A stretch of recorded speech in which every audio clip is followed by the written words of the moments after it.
Dominance वो होता है जिसमें एक अलील दूसरे अलील को एक्सप्रेस ना होने दे।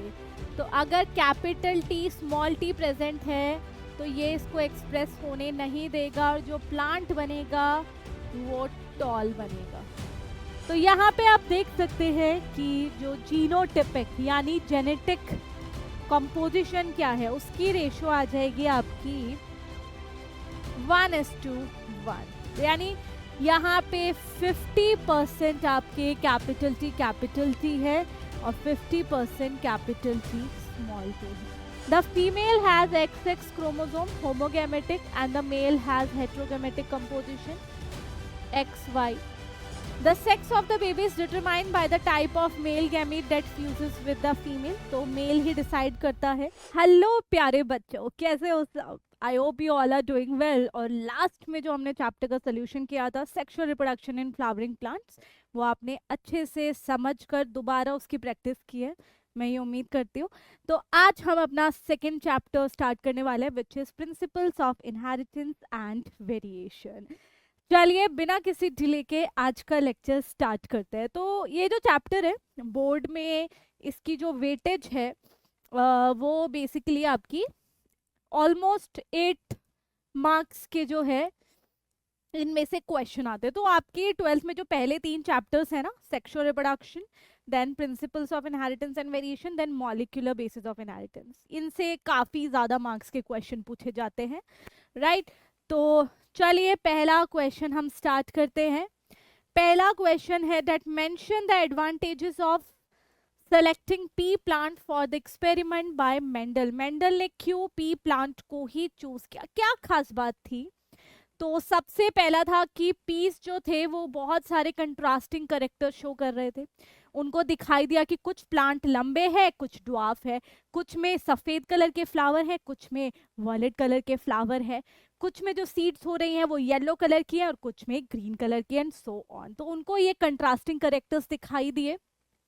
सेकेंड, पी प्लांट में बाइसेक्सुअल फ्लावर्स होते हैं, यानी बोथ एंड्रोशियम एंड गाइनोशियम, जिसमें मेल और फीमेल दोनों प्रेजेंट हो, ठीक है। तो यहाँ पे आपका जो है दोनों एंड्रोशियम और गाइनोशियम यहाँ पे प्रेजेंट होते हैं, तो बहुत आसानी से इसमें सेल्फ पॉलिनेशन की जा सकती है। सेल्फ पॉलिनेशन से क्या किए थे? प्योर लाइन्स बनाए थे।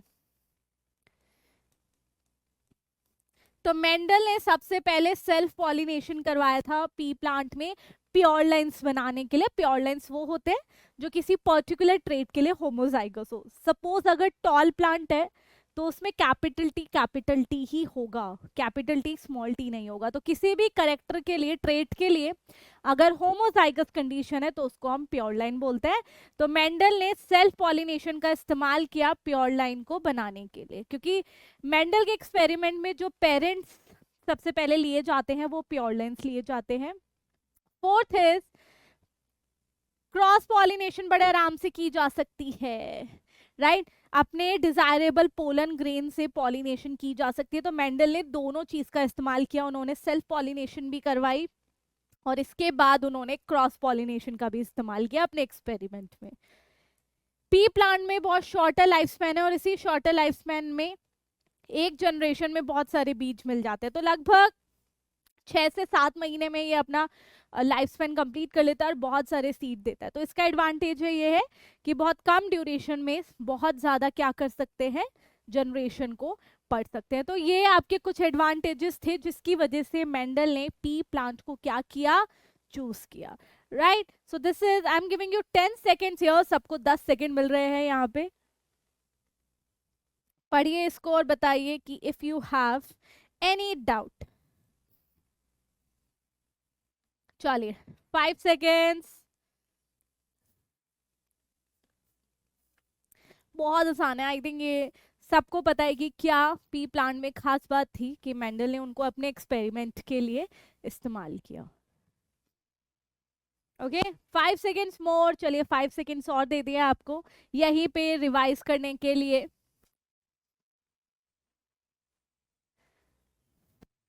कोई भी तकलीफ हो तो आप कमेंट सेक्शन में लिख सकते हैं, उसकी कोई तकलीफ नहीं है। चलिए, next question is differentiate between dominance and recessive.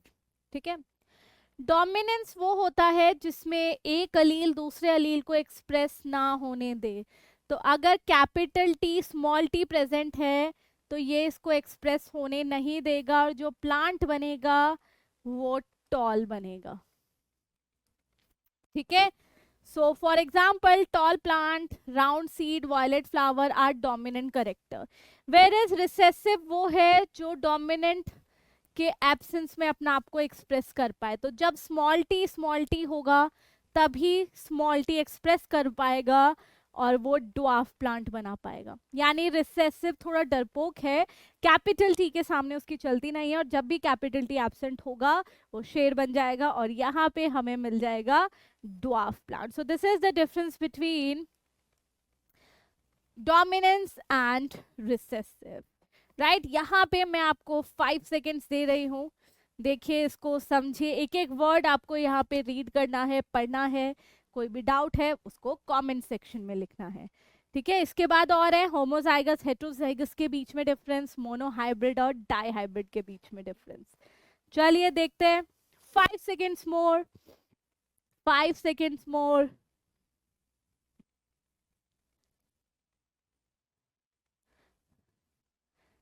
चलिए, होमोजाइगस एंड हेट्रोजाइगस, बेटा होमोजाइगस में सिमिलर एलील्स होते हैं।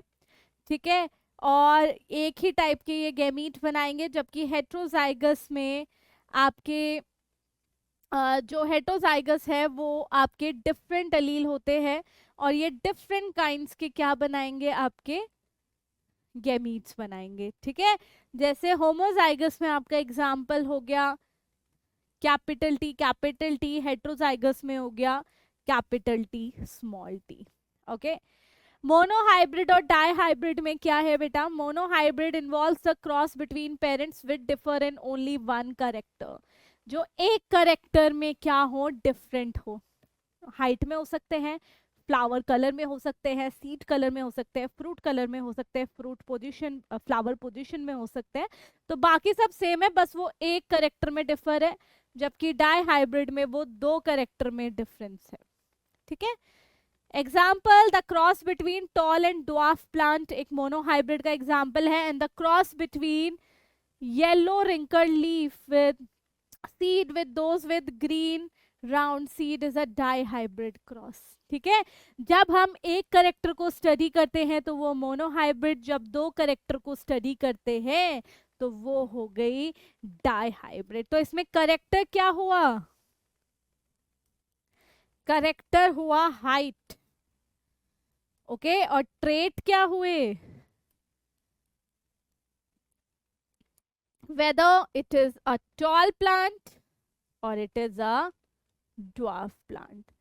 तो हाइट एक करेक्टर है और उसके ट्रेट्स है, वेदर हाइट टॉल है या ड्वार्फ है। तो हाइट एक करेक्टर है और टॉलनेस और ड्वार्फनेस उसके ट्रेट्स हो गए। जैसे आंखों का कलर एक करेक्टर है, वो आंखों का कलर ब्लू है, ग्रे है, ग्रीन है, ब्लैक है, ब्राउन है, वो उसके ट्रेट्स हो गए। ठीक है, सो ट्रेट्स को हम बोलते हैं it's a variant of character. Character के डिफरेंट वेरिएंट्स जो होते हैं उनको ट्रेट बोला जाता है। चलिए, यहाँ पे मैं आपको 10 सेकेंड्स दे रही हूँ, जल्दी से सब रीड कीजिए, जल्दी से रीड कीजिए।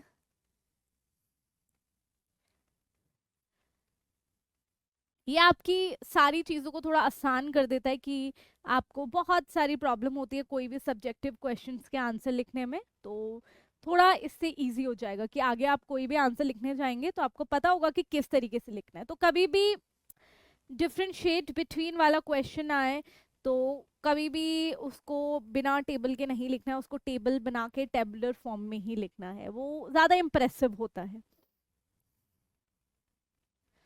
Okay, next is a diploid organism is heterozygous for 4 loci.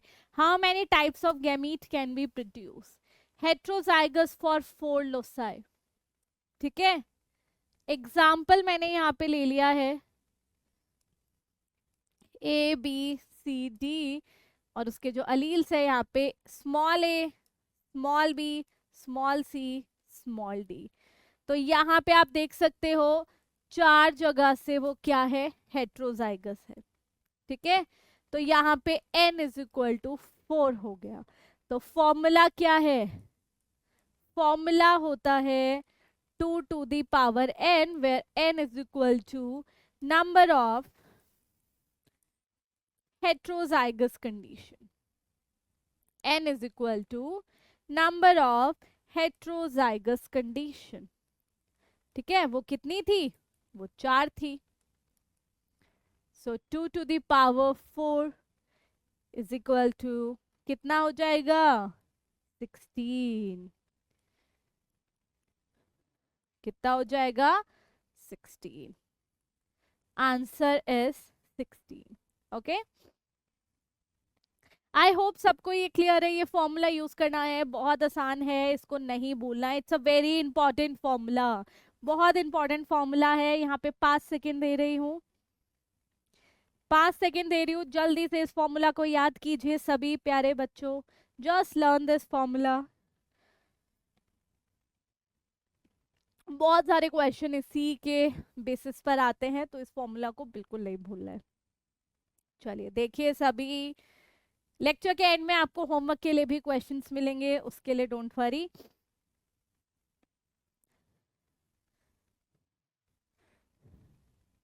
चलिए बस कुछ फ्यू सेकेंड्स में हम नेक्स्ट क्वेश्चन पे मूव ऑन करेंगे।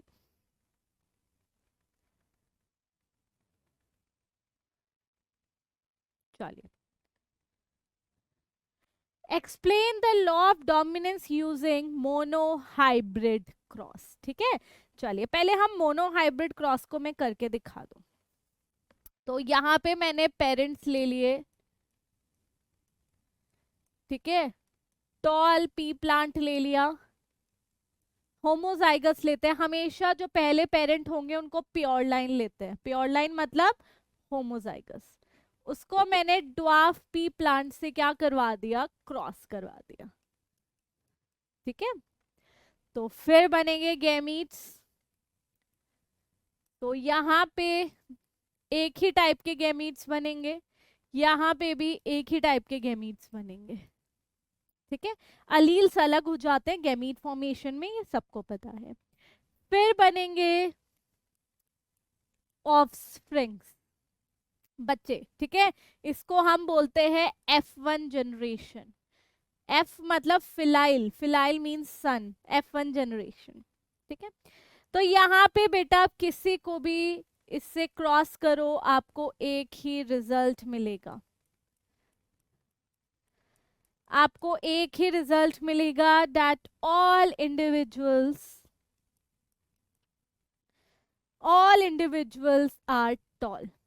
सारे इंडिविजुअल्स टॉल हैं, क्योंकि कैपिटल टी ने स्मॉल टी को एक्सप्रेस होने नहीं दिया, कैपिटल टी ने स्मॉल टी को एक्सप्रेस होने नहीं दिया। तो यही है आपका लॉ ऑफ डोमिनेंस की फर्स्ट जनरेशन में आप देख सकते हैं दैट कैपिटल टी किसको अलाउ नहीं कर रही है, स्मॉल टी को अलाउ नहीं कर रही है एक्सप्रेस होने के लिए। अब ये स्मॉल टी कब एक्सप्रेस होगा, ये नेक्स्ट जनरेशन में होगा। तो फॉर F2 जनरेशन क्या किया जाता है, F1 को क्रॉस किया जाता है, F1 को क्या किया जाता है, क्रॉस किया जाता है। तो F1 के इंडिविजुअल को क्या किया जाएगा बेटा, क्रॉस किया जाएगा। ठीक है, तो सबसे पहले क्या बनेंगे, गैमीट्स बनेंगे। यहाँ पे 2 टाइप के गैमीट, यहाँ पे भी 2 टाइप के गैमीट। हम हेल्प ले सकते हैं पुनेट स्क्वायर की F2 जनरेशन निकालने के लिए। ठीक है, तो यहाँ पे मैंने पुनेट स्क्वायर की मदद ली, पुनेट स्क्वायर आरसी पुनेट के थ्रू दिया गया था प्रोबेबिलिटीज निकालने के लिए। यहाँ पे मैंने मेल के गैमीट्स लिख दिए और यहाँ पे मैंने फीमेल के गैमीट्स लिख दिए। ठीक है, तो सेम ही है दोनों। कैपिटल टी को फ्यूज करोगे तो टॉल आएगा, कैपिटल टी स्मॉल टी को फ्यूज करोगे तो टॉल आएगा, इन दोनों का फ्यूजन होगा तो टॉल आएगा, और इन दोनों का फ्यूजन हुआ तो ड्वार्फ आएगा। तो आप देख सकते हो F1 जनरेशन में जो ट्रेड छुपा हुआ था वो F2 जनरेशन में आया, क्योंकि F2 जनरेशन में स्मॉल टी साथ आ गए, राइट। तो यही लॉ ऑफ डोमिनेंस है। चलिए देखते हैं। लॉ ऑफ डोमिनेंस में बोला जाता है when two genes are present in an organism then dominant gene expresses itself and recessive does not, like this. Example capital T small t. जब भी दो डिफरेंट अलील्स होंगे तो एक अलील दूसरे को एक्सप्रेस होने नहीं देगा। When a cross pollination experiment is conducted between two organism taking a single contrasting character at a time, it is known as monohybrid cross. जब प्योर टॉल को ड्वार्फ से किया गया तो पहली जनरेशन में आपके सारे क्या आए थे, टॉल आए थे। कैपिटल टी स्मॉल टी क्या आए थे, कैपिटल टी स्मॉल टी आए थे सारे, ठीक है। And when these tall plants were self fertilized then tall dwarf seeds are produced in 3:1 ratio। तो यहाँ पे आप देख सकते हैं 3 टॉल आए और 1 ड्वार्फ आया, तो रेशियो क्या हो गई 3:1। ओके, तो वही बोल रहे हैं इन F1 generation the dominant character appeared the recessive character got suppress. तो F1 जनरेशन में यह आया था, डोमिनेंट ट्रेट ने तो अपने आप को एक्सप्रेस किया बट रिसेसिव ने अपना आप को एक्सप्रेस नहीं किया, राइट।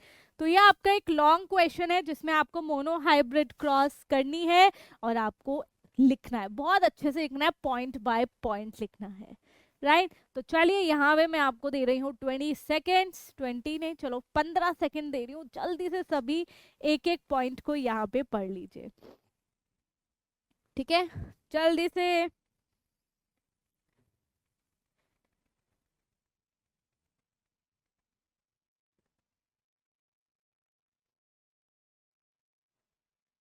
इसके बाद I will show the cross जो मैंने किया है मोनोहाइब्रिड, जिसमें हम एक करेक्टर को ही कंसिडर करते हैं, उसको हम मोनोहाइब्रिड क्रॉस बोलते हैं। चलिए 5 मोर सेकेंड्स एवरीवन, 5 सेकेंड और।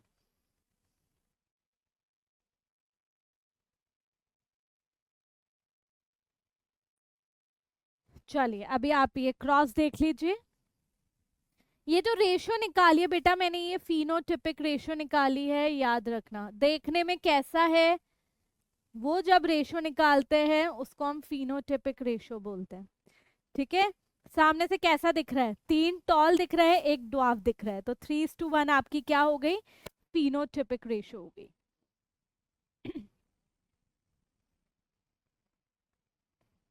चलिए 5 सेकेंड्स मोर, इसके बाद हम नेक्स्ट क्वेश्चन पे जाएंगे।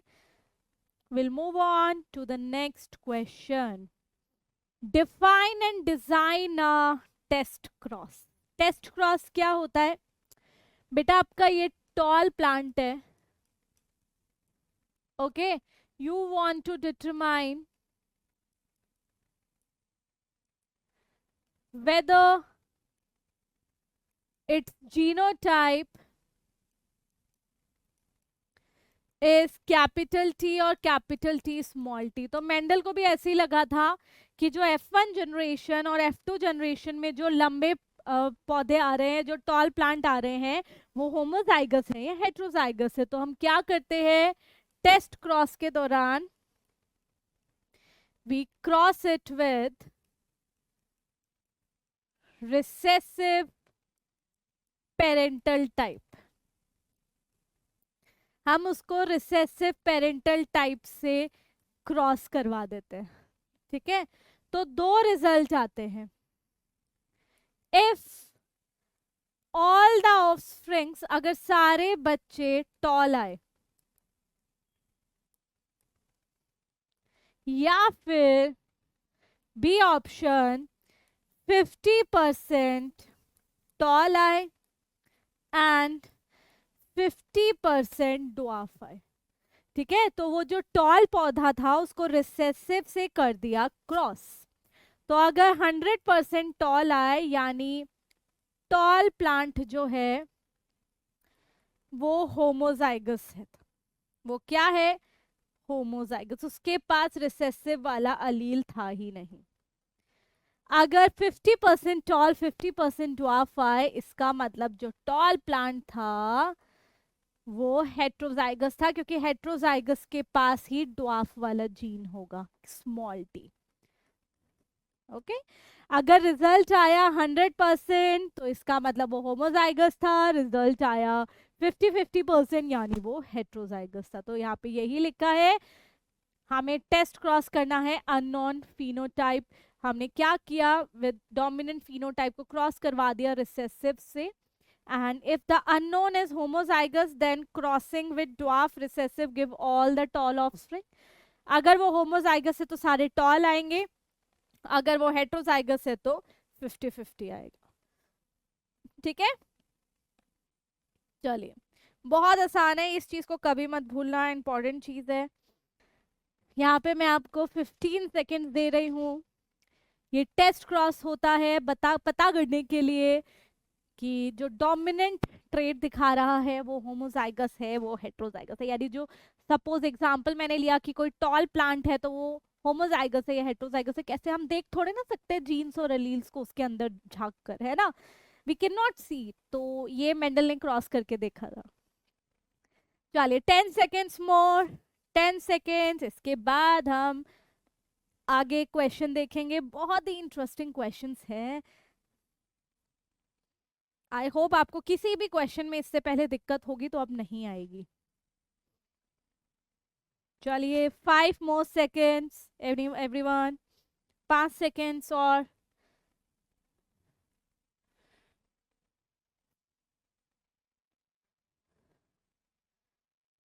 चलिए नेक्स्ट क्वेश्चन देखते हैं everyone. Using a Punnett square, work out the distribution of phenotypic feature in the first phylyl generation of a cross between a homozygous female, a heterozygous male. Okay, so parents क्या बोला है इन्होंने कि homozygous mail है, मैं एक example ऐसे ही ले लेती हूँ, ठीक है, and cross between homozygous female, cross okay heterozygous male है, सॉरी, मेल इज हेट्रोजाइगस और उसको क्रॉस करवा दिया होमोजाइगस फीमेल से। तो मैंने ऐसी एक रैंडम कोई भी अज्यूम कर लिया, एक एग्जांपल, होमोजाइगस मेल में मैंने कैपिटल टी ले लिया और sorry capital T small T ले लिया, और होमोजाइगस में मैंने कैपिटल टी ले लिया, राइट। और यहाँ पे क्या हुआ, आपके गैमीट्स बनेंगे। सो गैमीट्स के टाइम पर अलील्स सेपरेट हो जाते हैं, यहाँ पे भी होंगे बट सेम टाइप के गैमीट्स बनेंगे। ओके, तो अभी क्या होगा, पुनेट स्क्वायर बोला है तो हम पुनेट स्क्वायर में ही देखेंगे, फर्स्ट जनरेशन आएगी। तो मैंने यहाँ पे पुनेट स्क्वायर बनाया,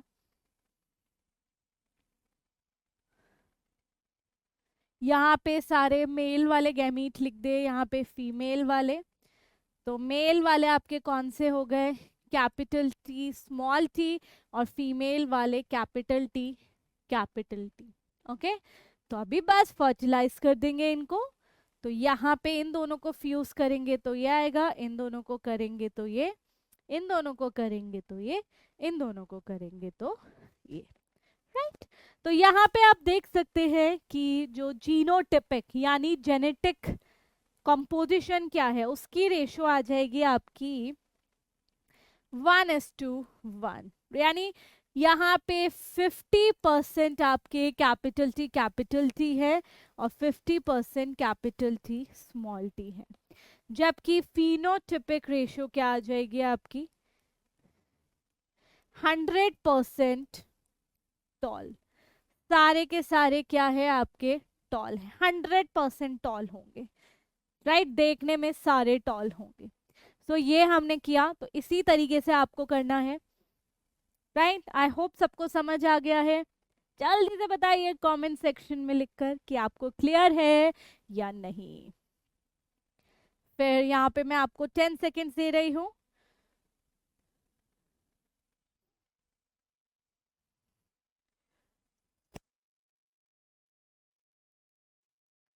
टेन सेकेंड्स एवरीवन।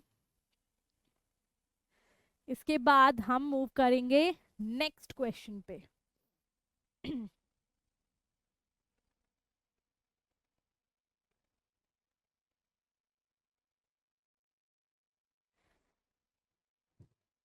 कोई भी डाउट हो फटाफट से कमेंट सेक्शन में लिखिए। We will move to next question in 5 seconds। 5 seconds में हम नेक्स्ट क्वेश्चन पे जाएंगे।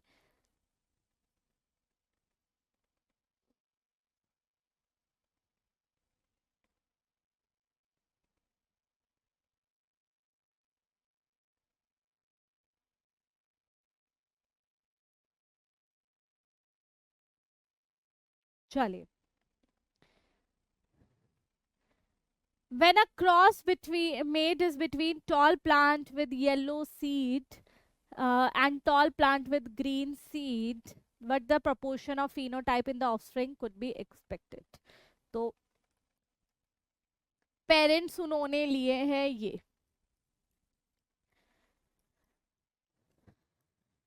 ठीक है। तो चलिए इनके गैमीट्स देखते हैं। ये दो जगह हेट्रोजाइगस है तो इसमें 4 टाइप के गैमीट्स बनेंगे। It will be this, it can be this, it can be this और इट कैन बी दिस।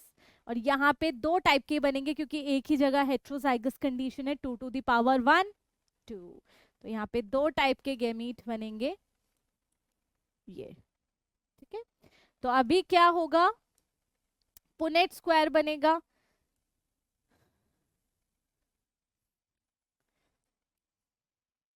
यहाँ पे मैंने मेल वाले लिख दिए, फीमेल वाले किसी को भी मान लो, ठीक है। तो यहाँ पे आपका क्या हो गया, ओके एक जगह में 4 लिखने थे, ओके चलिए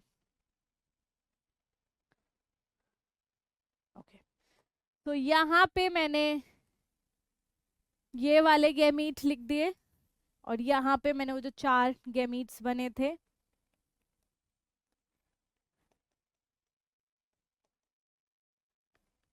ओके। सो यहाँ पे देखते हैं अभी, इसको इससे क्रॉस करवाओगे तो ये आएगा, इसको इससे करवाओगे तो ये, देन दिस, देन दिस, इसको इससे करवाओगे तो दिस, एंड इसको इससे क्रॉस होगा तो ये होगा और ये रिजल्ट आएगा। 8 प्रोजेनीज आई। तो टॉल और ग्रीन कौन से होंगे, ठीक है। टॉल और ग्रीन कौन से होंगे, यहाँ पे टॉल और ग्रीन आपके होंगे ये, सिर्फ ये, right. So it will be 1/8, सिर्फ एक ही टॉल और ग्रीन है, ठीक है। जहां पे भी बेटा ये या फिर ये आएगा वो टॉल है, ठीक है। जहां पे भी ये और ये आएगा वो येलो होगा, ठीक है। जहां पे भी ये आएगा वो ग्रीन होगा और जहां पे भी ये आएगा वो क्या होगा, ड्वार्फ, ठीक है। तो इस चीज को याद रखना, ये मैंने बस आपके लिए लिख दिया, आपको लिखना नहीं है, आपको समझना है बस, ठीक है। चलिए, सो ड्वार्फ एंड ग्रीन, चलिए ड्वार्फ एंड ग्रीन देखते हैं। ड्वार्फ एंड ग्रीन ये हो गया, ठीक है। सिर्फ यहाँ पे भी आपका क्या होगा, ड्वार्फ एंड ग्रीन आएगा, ठीक है। अच्छा, टॉल और ग्रीन और भी है, ठीक है। टॉल और ग्रीन था ना, टॉल और ग्रीन ये भी है और ये भी है, तो वो 3/8 हो जाएगा, ठीक है। 3 है वो मैंने मिस कर दिया था, यहाँ पे 3/8 हो जाएगा। टॉल एंड ग्रीन 3/8, ठीक है। और यहाँ पे ड्वार्फ एंड ग्रीन एक ही है, वो क्या हो जाएगा 1/8, ठीक है। यहाँ पे अब जो टॉल एंड ग्रीन है वो मैंने रेड से मार्क कर दिए हैं और जो ड्वार्फ एंड ग्रीन है वो मैंने ब्लू से मार्क कर दिया है, आपको ऐसा अपने पेपर में करना नहीं है, वो मैंने आपको एक्सप्लेनेशन के लिए किया है। तो टॉल एंड ग्रीन 3 आएंगे, ये भी टॉल ग्रीन, ये भी टॉल ग्रीन, ये भी टॉल ग्रीन, ठीक है, और ये आपका आ जाएगा ड्वार्फ और ग्रीन। आई होप ये क्वेश्चन क्लियर है सबको। जल्दी से देखिए, यहाँ पे मैं आपको 15 सेकेंड देती हूँ, 15 seconds I am giving you guys, जल्दी से इसको देखिए।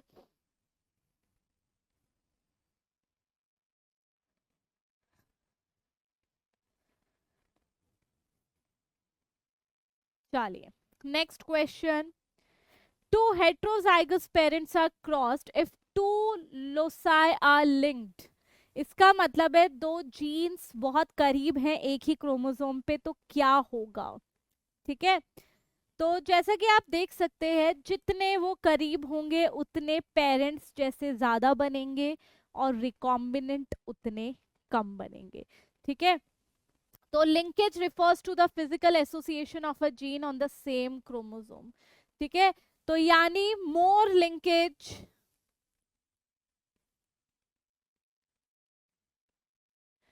लेस रिकॉम्बिनेशन, जितना ज्यादा वो करीब होंगे उतने नए कॉम्बिनेशन कम बनेंगे, एंड मोर पेरेंटल, पेरेंट्स जैसे ज्यादा बनेंगे, ठीक है।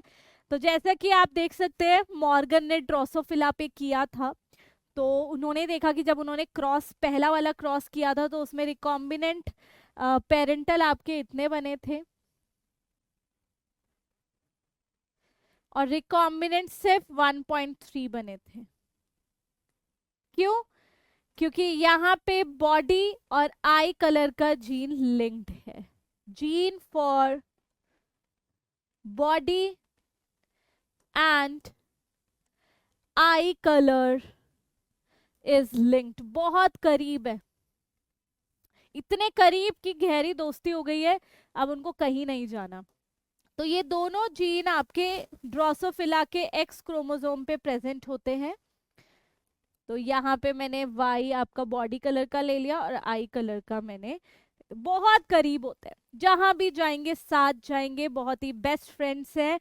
तो जितने करीब होते हैं, जितने अगल बगल रहते हैं, उतने कम उनके बिछड़ने के ज्यादा चांस, कम चांसेस होंगे। तो मोर लिंकेज यानी लेस रिकॉम्बिनेशन यानी ज्यादा पेरेंटल टाइप, ठीक है। और जितनी कम लिंकेज होगी, कि जितनी दूरियां होंगी उनके बीच में, उतना ज्यादा रिकॉम्बिनेशन होगा, उतने उनके अलग होने के, बिछड़ने के चांसेस ज्यादा है और उतने नए कॉम्बिनेशन बनेंगे, ठीक है। तो जितने लिंकेज उतने ज्यादा पेरेंटल और जितनी कम लिंकेज उतने ज्यादा recombination, right. I hope this is clear to all of you. ये लिंकेज रिकॉम्बिनेशन सब मॉर्गन ने बताया था हमें, उन्होंने डेफिनेशन दी थी कि लिंकेज क्या होता है और रिकॉम्बिनेशन क्या होता है, राइट। 10 सेकेंड्स दे रही हूँ यहाँ पे एवरीवन, 10 सेकेंड्स।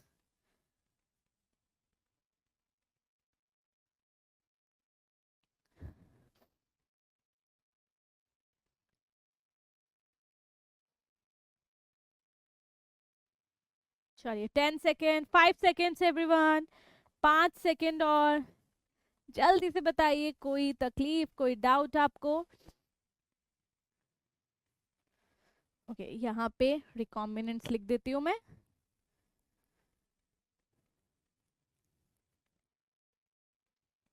ओके चलिए नेक्स्ट क्वेश्चन देखते हैं। Briefly mention the contribution of Thomas Hunt Morgan. इनको वैसे फादर ऑफ एक्सपेरिमेंटल जेनेटिक्स बोला जाता है। मॉर्गन सेक्स लिंक्ड ट्रेट हमें बताया था ड्रोसोफिला में, इन्होंने जीन्स पढ़े थे जो एक्स क्रोमोसोम पे प्रेजेंट होते हैं ड्रोसोफिला में।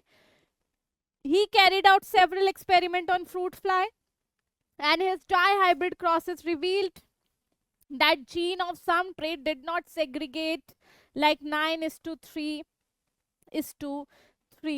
which was given by Mendel. Mendel ने ये दिया था ना 9:3:3:1। जब मॉर्गन ने कुछ ट्रेट्स पढ़े ड्रोसोफिला में तो उनको ये रेशियो नहीं मिली, क्योंकि फर्स्ट टाइम मॉर्गन ने लिंकेज और रिकॉम्बिनेशन इंट्रोड्यूस किया, जो मेंडल के टाइम पे उन्होंने कंसिडर नहीं किया था।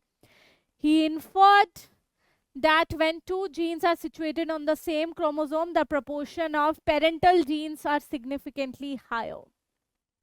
जब कोई जीन बहुत करीब होते हैं सेम क्रोमोसोम पे, तो यानी उनकी क्या होती है, पेरेंटल ज्यादा बनेंगे. And he establish the principle of linkage, crossing over, sex linked inheritance and discover their relation. Okay, तो उन्होंने बताया and he gave the term linkage and recombination. इन्होंने लिंकेज टर्म दी and recombination. Okay, what is linkage? Physical association of the gene on the same chromosome. Same chromosome पे jeans बहुत करीब है, उनको हम लिंकेज बोलते हैं. और रिकॉम्बिनेशन मतलब होता है नॉन पेरेंटल जैसे कुछ कॉम्बिनेशंस बनना, नए कॉम्बिनेशन बनना, उसको हम रिकॉम्बिनेशन बोलते हैं. तो ये सब कंट्रीब्यूशन दिया था किसने? T H Morgan, Thomas Hunt Morgan. He is also known as father of experimental genetics. Father of genetics हम मेंडल को बोलते हैं and father of experimental genetics हम मॉर्गन को बोलते हैं. चलिए, यहाँ पे मैं आपको 10 सेकेंड्स दे रही हूँ. इसमें तो कुछ आपको पता ही है, सब सब पढ़ा हुआ है आपने कि मॉर्गन ने क्या क्या किया था. चलिए, 5 सेकेंड्स मोर.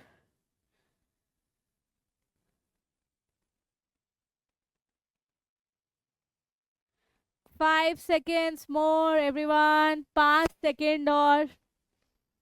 इसके बाद we will move forward to the next question. I hope सबको मजा आ रहा है, कोई डाउट नहीं है. कोई डाउट रखना भी नहीं अपने पास, कमेंट सेक्शन में लिख दीजिए. चलिए, व्हाट इज पेडिग्री एनालिसिस? देखो, कंट्रोल्ड क्रॉसेस हम ह्यूमंस में नहीं कर सकते, जैसे ड्रोसोफिला में मॉर्गन ने किया और पी प्लांट में मेंडल ने किया. तो of course we can not perform such experiments on humans. तो ह्यूमन में किसी ट्रेट को पढ़ने के लिए पेडिग्री एनालिसिस एक चार्ट का बनाया गया. ठीक है, so control crosses that can be performed in pea plant or other organism are not possible in case of human beings. So the study of family history about an inheritance particular trait provides an alternative. तो हम उसमें experiment नहीं कर सकते, but किसी trait के inheritance को हम पढ़ सकते हैं और उसी एनालिसिस को हम जनरेशन टू जनरेशन जो करते हैं उसको पेडिग्री एनालिसिस बोलते हैं. इसमें हम फैमिली ट्री की मदद से डिफरेंट जनरेशन में देखते हैं कि किसको वो ट्रेट पहुंचने के चांसेस ज्यादा हैं, किसको कम है, कितने चांसेस हैं.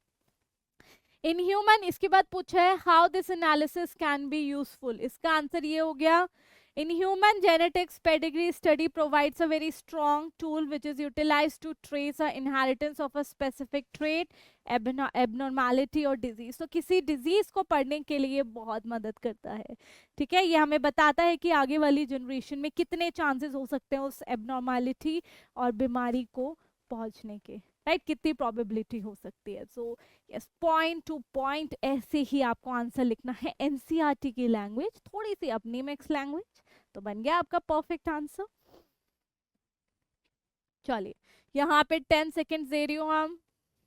10 सेकेंड्स एवरीवन, जल्दी से पढ़िए एक एक वर्ड, एक एक statement. And if you have any doubt right it in the comment section. जैसा कि आपको पता ही है, बार बार मैं बोलती भी रहती हूँ, कमेंट सेक्शन में लिखिए और बताइए. चलिए, 5 सेकेंड्स और.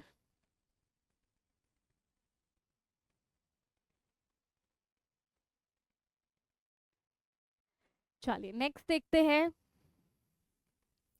How is sex determine in human beings. ठीक है, पहले मैं एक्सप्लेन कर देती हूँ.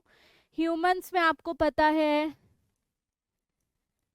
फीमेल जो होती है उसमें 2 ऑटोसोम के सेट होते हैं. चलिए मैं लिख ही देती हूँ, कितने ऑटोसोम्स होते हैं?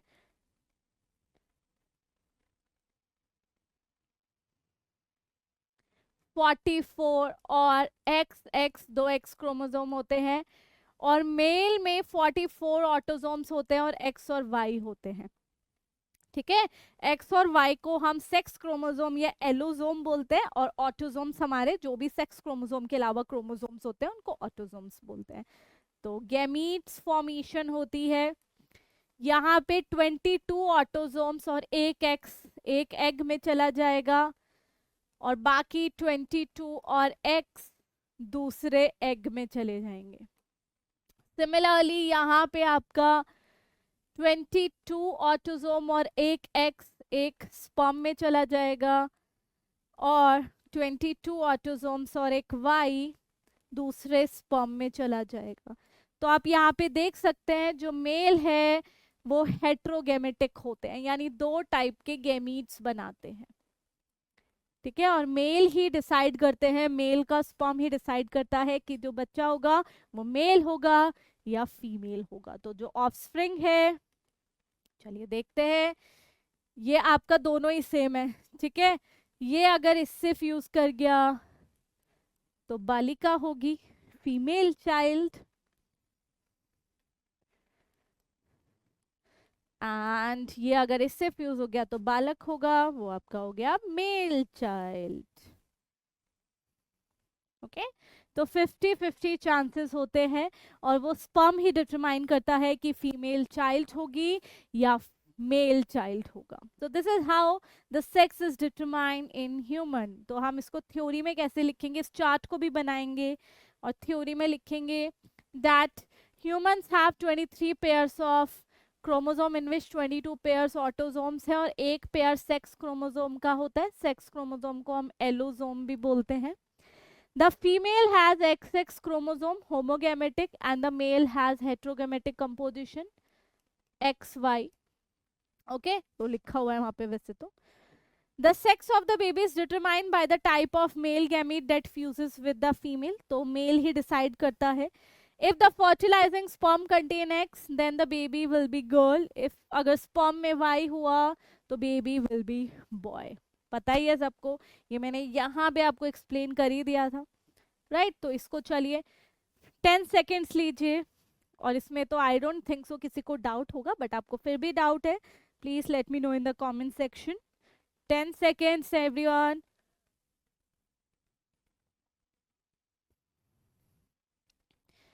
कुछ होमवर्क के लिए क्वेश्चंस भी देने वाली हूं मैं, सो बी रेडी।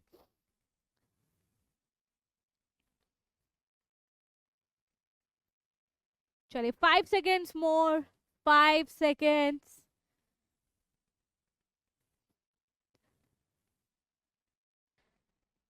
नेक्स्ट क्वेश्चन देखते हैं। If a child has O blood group and if father has blood group A and mother has blood group A, work out the genotype of the parents and the possible genotype of the other offspring। तो एक case हो सकता है जिसमें हमने parents का genotype माना है, फादर का माना है IA और मदर का माना है मैंने IB। और यहाँ पे मैंने केस 2 लिया है जहाँ पे मैंने फादर को माना है IA और स्मॉल आई, क्योंकि A ब्लड ग्रुप तो दोनों ही केस में हो सकता है, और मैंने मदर का माना है IB स्मॉल आई। ठीक है, तो यहाँ पे बनेंगे गैमीट्स। तो यहाँ पे आपका IA 100% आपके स्पर्म में IA आएगा, यहाँ पे 100% एग में IB और IB आएगा। ठीक है, तो यहाँ पे किसी को भी फ्यूज करो, रिजल्ट यही आएगा कि 100% जो बच्चा होगा उसमें AB ब्लड ग्रुप आएगा। सो 100% children will have AB blood group. उनके पास कोई ऑप्शन ही होगा नहीं होगा, सारे बच्चों में AB ब्लड ग्रुप ही आएगा। लेकिन अगर केस 2 हुआ, दोनों मम्मी पापा हेट्रोजाइगस हुए, तो यहाँ पे जो गैमीट बनेगा वो 50 में IA जाएगा, 50% में स्मॉल आई, यहाँ 50% में IB जाएगा और 50% में स्मॉल आई। चलिए देखते हैं, यहाँ पे हम इसके कॉम्बिनेशंस देखते हैं। तो ये अगर इससे फ्यूज हुआ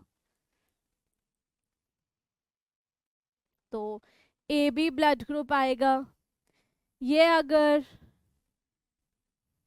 इससे फ्यूज हुआ ठीक है, चलो इसको पहले इससे कर लेते हैं। ये अगर इससे फ्यूज हुआ तो ए ब्लड ग्रुप आएगा, ये अगर इससे फ्यूज हुआ तो बी ब्लड ग्रुप आएगा, ये अगर इससे फ्यूज हुआ तो ओ ब्लड ग्रुप आएगा। तो यहाँ पे बच्चे में चारों तरीके के कोई भी ब्लड ग्रुप हो सकता है।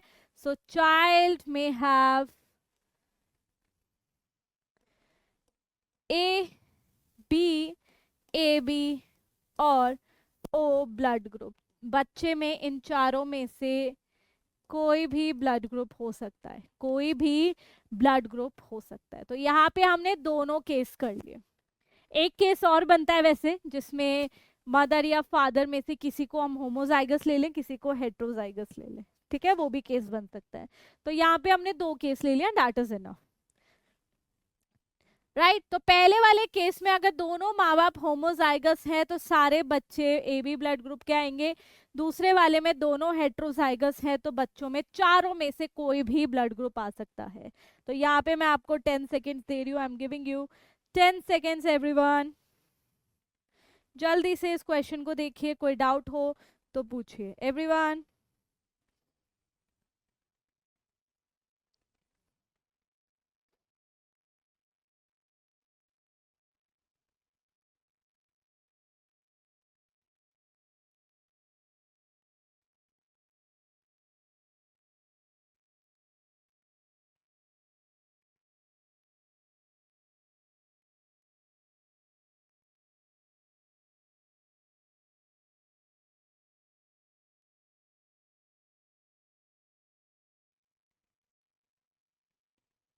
5 seconds more everyone.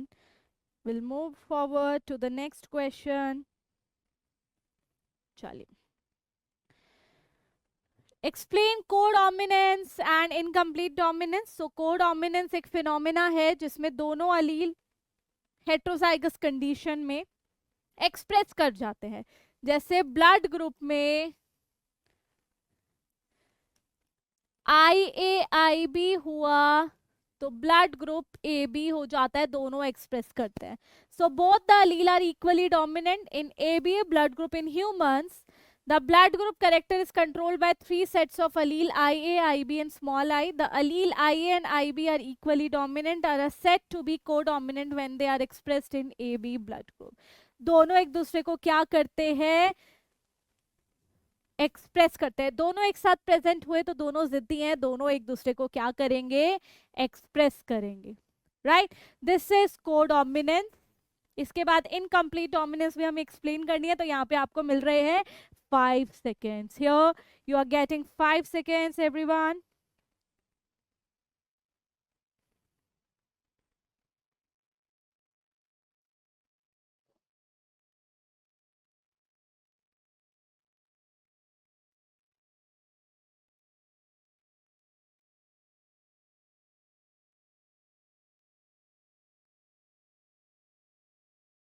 Five seconds more. चलो 5 सेकेंड और दे देती हूँ, इसके बाद हम इनकम्प्लीट डोमिनेंस देखेंगे।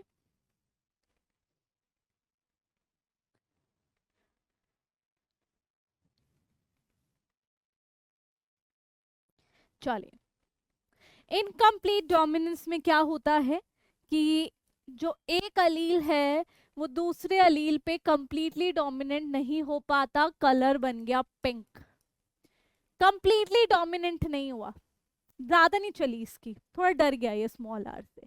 तो ये तभी अपने आप को एक्सप्रेस करेगा जब इसका रिश्तेदार इसके साथ होगा, यानी जब दोनों कैपिटल आर होंगे। तो incomplete dominance is a phenomena in which one allele show incomplete dominance with the other. Other के ऊपर यानी कैपिटल आर स्मॉल आर के ऊपर कंप्लीट डोमिनेंस नहीं दिखा रहा है, थोड़ा यहाँ पे वो कमजोर पड़ गया है। A monohybrid cross between plant having red और वाइट फ्लावर को क्रॉस करेंगे तो जो रिजल्ट आया वो आया पिंक, ठीक है। तो यानी एक कैपिटल आर से काम नहीं चल रहा था, जब दोनों आएंगे तभी लाल कलर बनेगा। The progeny obtain in the F1 generation does not resemble either of the parents and exhibit intermediate characteristic. Pink आया, ठीक है, ये रेड था, ये वाइट था। और जो रिजल्ट आया वो आया pink colour. Okay, therefore the recessive allele are also get expressed in the F1 generation resulting in the production of intermediate pink color. वैसे ये नहीं भी लिखोगे तो चलेगा, just ignore it, क्योंकि आपको सिर्फ उतना ही लिखना है. so you can just ignore this point. इसको हम हटा देते हैं. चलो,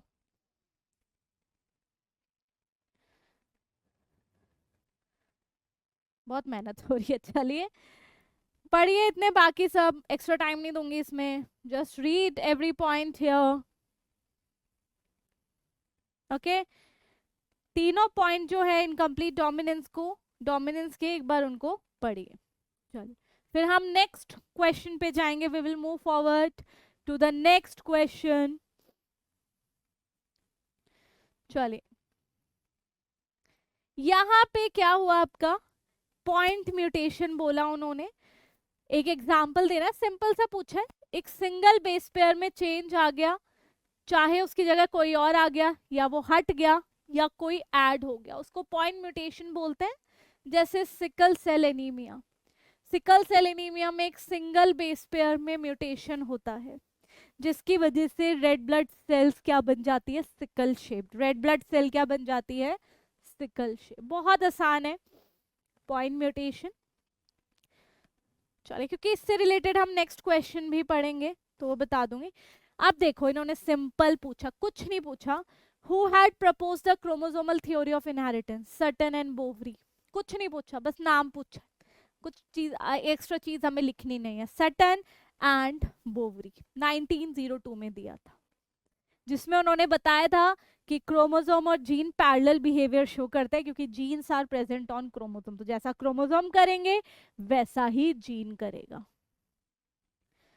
next and the last question, mention any two autosomal genetic disorder. Autosomal मतलब जो ऑटोसोम क्रोमोसोम की वजह से हुई है. पहला है सिकल सेल एनीमिया. एक ऑटोसोमल लिंक्ड रिसेसिव ट्रेट है जो पेरेंट से बच्चों में जाता है, राइट. तो अगर ये जीनोटाइप होगा तो parent will be normal. Okay, normal individual, उसको कोई बीमारी नहीं होगी या अनअफेक्टेड. अगर उसमें खराब अलील आ गया, HBS एक खराब अलील है, तो यहाँ पे क्या हो गया, वो कैरियर हो गया बट अनअफेक्टेड. ठीक है, यहाँ पे अनअफेक्टेड हो गया. अगर दोनों ही खराब आ गए तो अफेक्टेड इंडिविजुअल हो गया. ठीक है, क्रोमोसोम नंबर 11 की वजह से हुआ है, राइट. फिनाइल कीटोन्यूरिया, यहाँ पे भी ऑटोसोमल रिसेसिव ट्रेट है जिसमें एक जीन खराब है जिसकी वजह से एक एंजाइम नहीं बना जो फिनाइल एलेनिन और टायरोसिन में, फिनाइल एलेनिन को टायरोसिन में कन्वर्ट करता है. तो अगर यहाँ पे suppose normal Aleel is a, अगर नॉर्मल अलील ए है तो अगर ये सिचुएशन आई तो पर्सन जो है वो अनअफेक्टेड होगा. अगर ये सिचुएशन आई तो कैरियर होगा, यानी वो खराब अलील कैरी कर रहा है बट स्टिल अनअफेक्टेड रहेगा. और अगर दोनों खराब अलील आ गए तो अफेक्टेड हो जाएगा, यानी उसको फिनाइल कीटोन्यूरिया हो जाएगा. तो ये दो हैं आपके autosomal genetic disorders. Okay, symptoms भी पूछा है तो फिनाइल कीटोन्यूरिया में क्या लिखोगे आप, क्या क्या सिम्टम्स होंगे. यहाँ पे आपको मेंटल रिटार्डेशन, मेंटल रिटार्डेशन हो सकता है, हेयर फॉल, ठीक है, and skin pigmentation, skin pigmentation start हो जाएगी. और सिकल सेल एनीमिया में क्या होता है symptom, the red blood cell become sickle shaped. Red blood cell क्या हो जाती है बेटा, सिकल शेप हो जाती है, खराब हो जाती है, जिसकी वजह से आपको क्या हो जाता है, सिकल सेल एनीमिया, राइट. चलिए लास्ट क्वेश्चन था, यहाँ पे मैं 10 सेकेंड्स दे रही हूँ, इसके बाद होमवर्क के क्वेश्चंस होंगे जो आपको करके लाने हैं नेक्स्ट क्लास के लिए।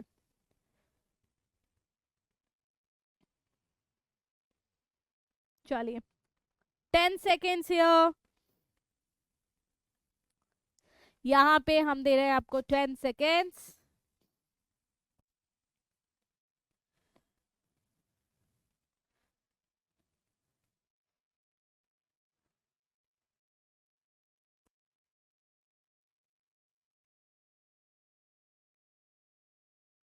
Five seconds more, then we will move to the homework slide.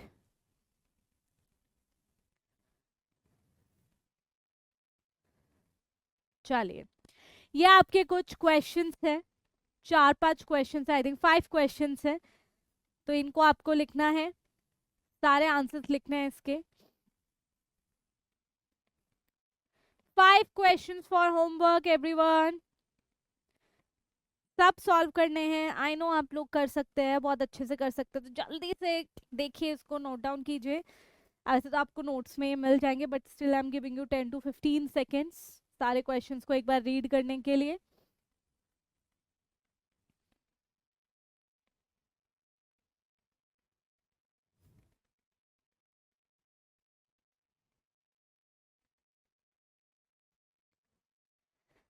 चलिए 5 सेकेंड्स मोर, इसके बाद हम अपनी क्लास खत्म करते हैं।